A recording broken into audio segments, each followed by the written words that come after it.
सच्ची और दिलचस्प हैं, इसलिए आप आखिर तक जरूर देखना। और आज कहानी पुणे की है। ये बात 2025 की है। 5 मई की रात सिंहगढ़ रोड पुलिस स्टेशन की हद में पुलिस कांस्टेबल ज्ञानेश्वर बब्बन आखाड़े और कांस्टेबल नील सूरज लौंडे रात की ड्यूटी के लिए रात 9 बजे हाजिर हुए। करीब 1:30 बजे रात वे नाइट राउंड पर निकले। उन्होंने स्वामी नारायण मंदिर नहे और उसके आसपास के सुनसान इलाके साथ ही मुंबई बेंगलुरु हाईवे के पास भूमकर ब्रिज और स्वामी नारायण मंदिर जाने वाली सर्विस रोड पर पेट्रोलिंग की। इसी दौरान उनकी नजर सड़क पर जा रहे एक दुचाकी पर पड़ी। उन्होंने देखा कि एक व्यक्ति अपनी एक्टिवा के आगे वाले हिस्से पर एक बोरे में कुछ संदिग्ध चीज लेकर जा रहा था। पुलिस ने उस संदिग्ध गाड़ी चालक को सीटी बजाकर रोकने की कोशिश की, लेकिन वह और तेजी से भागने लगा। तब पुलिस के दोनों कांस्टेबल ने उसका पीछा करना शुरू किया। पुलिस ने पीछा कर उसे पकड़ लिया और पूछताछ की। शुरुआत में वह अपना नाम और गांव बताने से इनकार कर रहा था। इससे पुलिस को और शक होने लगा। फिर पुलिस ने उसे गाड़ी के पास वापस लाकर कड़ी पूछताछ की। अंत में उसने अपना नाम बताया, राकेश कुमार राम नाइक निषाद, जो पुणे की साईधारा सोसाइटी में रहता है। राकेश ने पुलिस को बताया कि वह उत्तर प्रदेश के चकोरा गांव का रहने वाला है।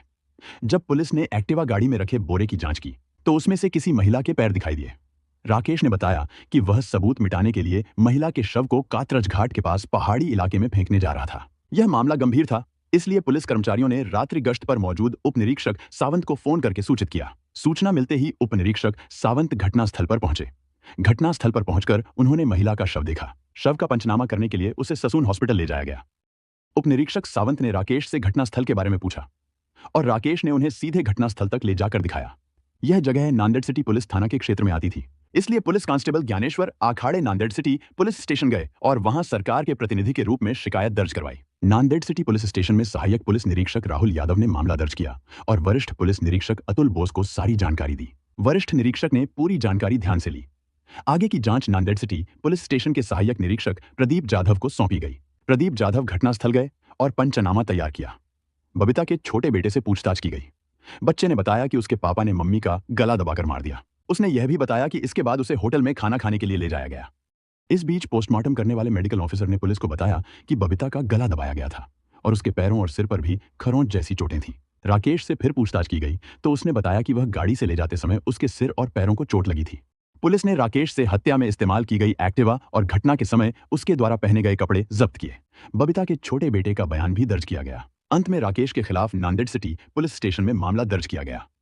पूछताछ में सामने आई कहानी कुछ इस तरह थी। 28 साल का राकेश कुमार रामनाइक निषाद उत्तर प्रदेश के अंबेडकर नगर जिले के चकोरा गांव का रहने वाला है।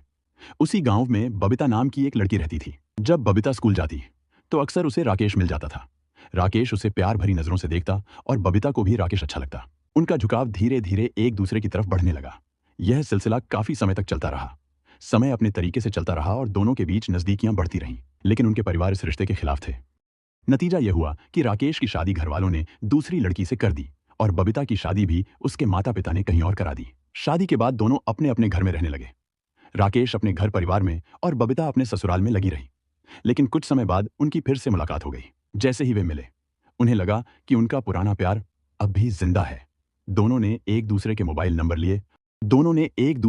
नंबर लिए और फिर फोन SMS पर बातें शुरू कर दी। धीरे धीरे उनकी नजदीकियां पहले जैसी हो गईं। जब भी मौका मिलता वे चोरी छिपे मिलते और पुरानी यादों में खो जाते। राकेश और बबीता धीरे धीरे एक दूसरे के बहुत करीब आने लगे।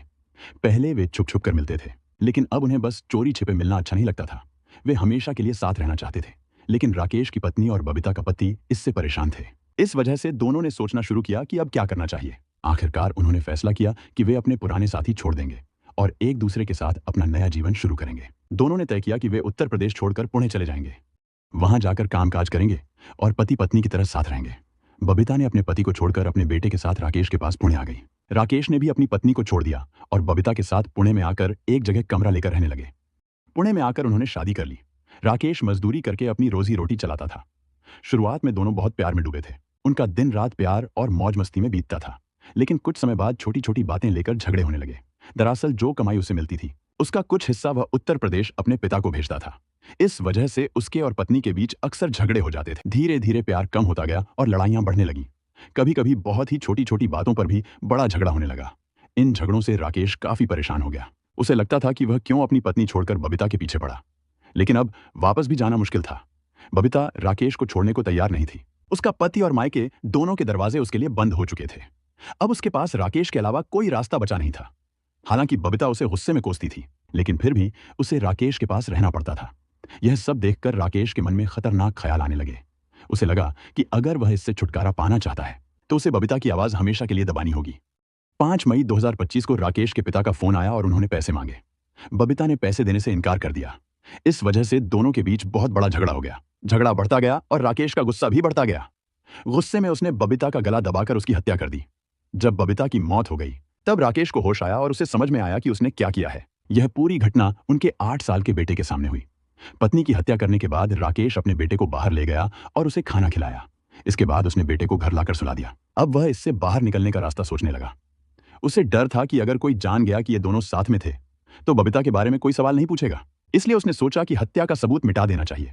इसलिए उसने बबीता का शव बोरे में डालकर ब्लैंकेट में लपेटा। फिर राकेश ने अपने दोस्त की बाइक चुराई और शव को बाइक पर रखकर कात्रज की तरफ ले जाने निकला। इस बीच पुणे शहर के पुलिस आयुक्त अमितेश कुमार ने सभी पुलिस स्टेशनों को निर्देश दिए थे कि वे रात में गश्त करें, फिक्स पॉइंट लगाएं और किसी भी संदिग्ध वाहन की जांच करें। इसलिए रात में गश्त पर मौजूद अधिकारी और कर्मचारी पूरी सतर्कता के साथ काम कर रहे थे। पुलिस की सतर्कता की वजह से राकेश पकड़ा गया। पूछताछ में उसने अपना जुर्म मान लिया। उसके खिलाफ मामला दर्ज किया गया और उसे जेल भेज दिया गया।